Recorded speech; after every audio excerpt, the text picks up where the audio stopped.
Yes, parents, teachers, my dear friends. Good morning to everyone. If you notice, Principal Sir said happy morning and not good morning. Anyone notice that? Yeah. Why? It's more important to be happy than to have a good morning, correct? It could be a good morning, right? Good morning can be good weather, less traffic while coming to school. Your parents don't get angry, that's good. But when can you be happy, right? So the beautiful line which I recently heard in a podcast and I would like to share with you. Happiness is absolutely wanting what you have. Success or progress is absolutely wanting what you don't have. You see the difference? When you start appreciating what you already have, you become happy. When you start regretting what you don't have and don't do anything about it, then you feel sad. When you realize that there is something you don't have and you absolutely must have, and you start taking those baby steps towards achieving that, whether it is achieving high marks in your test or getting into a competition or maybe winning an award like this, that's where progress will happen. That's where you will start discovering what you already had, but you never realize it. Whether it's talent, it is potential, it is knowledge, everything combines as well, right? The first thing about the scholarship, I don't know if members on the dais might know, but there is a story behind the scholarship awards. If you notice, my father's name is not in the scholarship. It is in my grandfather and my grandmother's name. So when my father was already in late stage cancer, early 2020, I had already had a discussion with him about the idea of a scholarship. The first thing he said, not my name. If you want to do it in Dada and Dadi's name. So that was a remarkable aspect of him, that he didn't want his name to be there.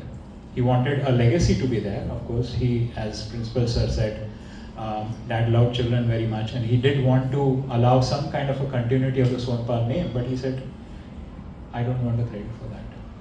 And honestly, when I initiated the conversation with the school, I had a selfish intent as well, and I'll be honest about it. I wanted to be coming to the school the way Dad used to come. Of course, I can't be of service the way Dad did. I can't even match up to his level of capabilities, but I wanted to have the association. So 21st August every year is most important day in my life.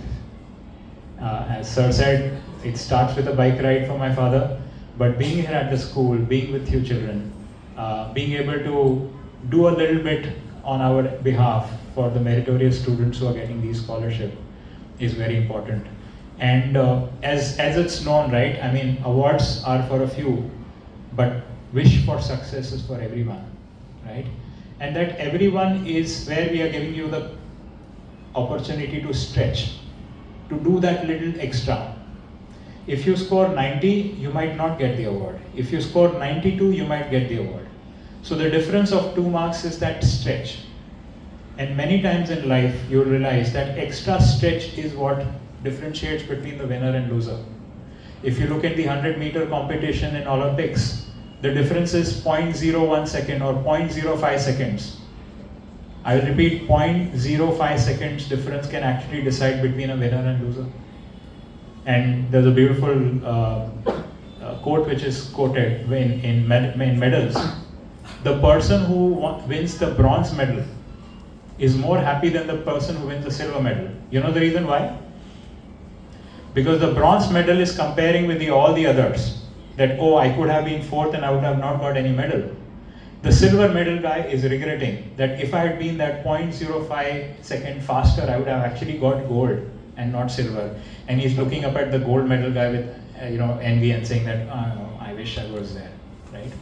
So the element of stretch, please remember in life, if you do that little bit extra every time, that little bit extra, you would have heard about the power of compounding.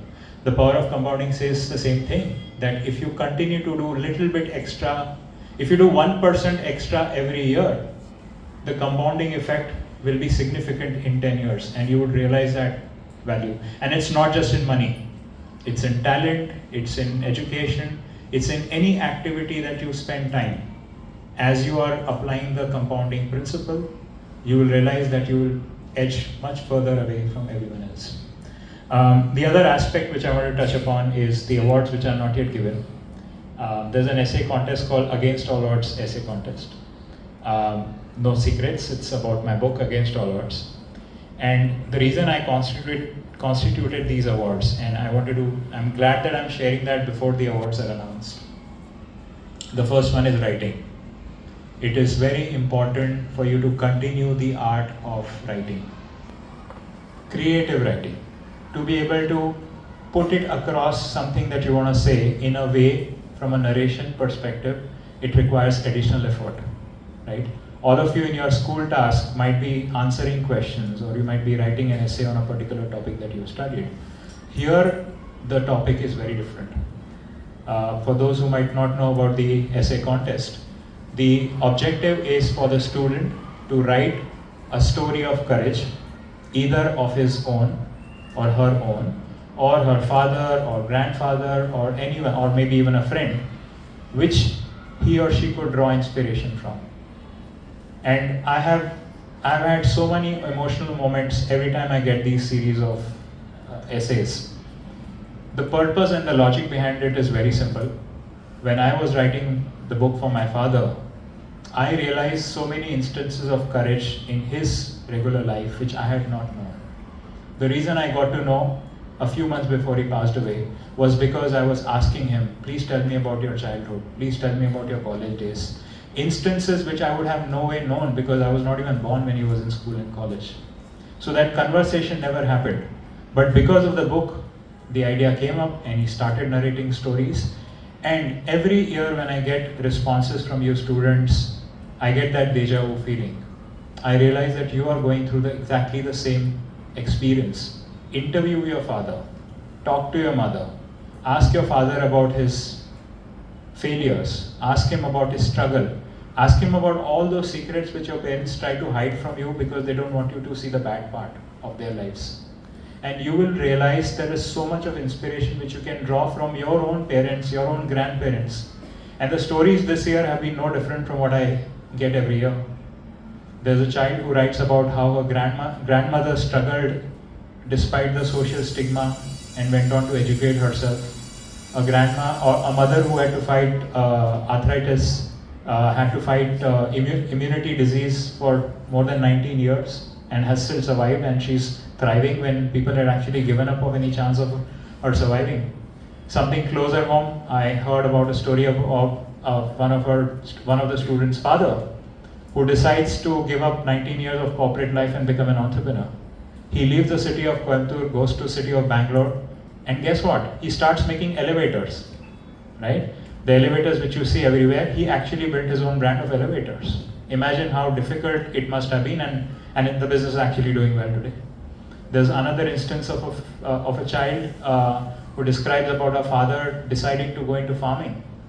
And when you are not from a farming background, and to just start, procure a land and start growing crop over it, it's not easy, right?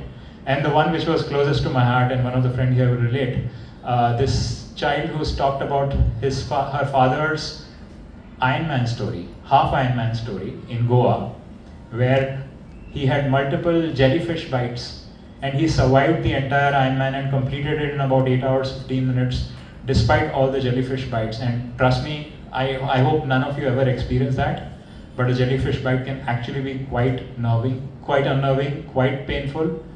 And to complete a half Ironman with those jellyfish bite is at a different level. I've actually had friends who have had to stop the competition because of jellyfish bites. It can be that severe. So in summary, these stories or this essay contest is not meant for me. It is meant for the students.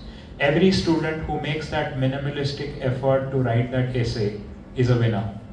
Everyone who had hoped to and has not written, there is still time. Not for the contest, but for yourself. These are small baby steps which you can take towards knowing yourself better, knowing your parents much better, and drawing that inspiration from within and saying, I can do it. It is not that difficult. The last part which I would briefly want to talk about, and maybe it's relevant for the students nowadays, and maybe from the world of technology where I come from, I have a little bit of information that I can share with you. It's on artificial intelligence. I don't know at school level how many of you are worried, but at college level, at job level, everyone is worried. People have vague ideas or vague impressions about what AI can do and cannot do. And one thing which has been talked about a lot is about impact of AI on jobs. And let me tell you, something more powerful from a technology wave perspective, which we have already survived and we are thriving, bigger than AI, was the internet. All of you are born in the current millennium. You might not have experienced a pre-internet generation, but trust me, I have.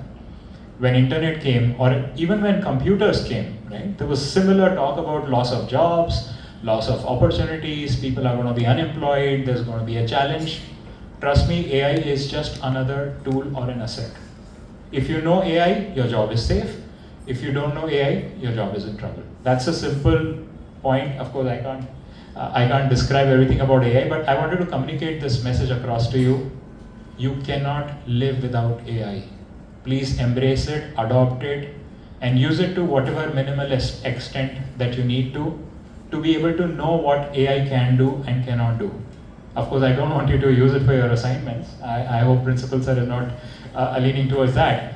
But the outside world knowledge ecosystem is expanding every second.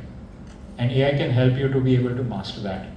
So in summary, again, a great opportunity, and I would thank the BVB management for having continued this beautiful tradition. And congratulations to all the winners, congratulations to all the students who have made it a point to be here as well, and good luck for everyone for the success. Thank you. Thank you, sir, for your motivating words and valuable insights. Your thoughts will surely ignite young minds and guide us to walk with determination.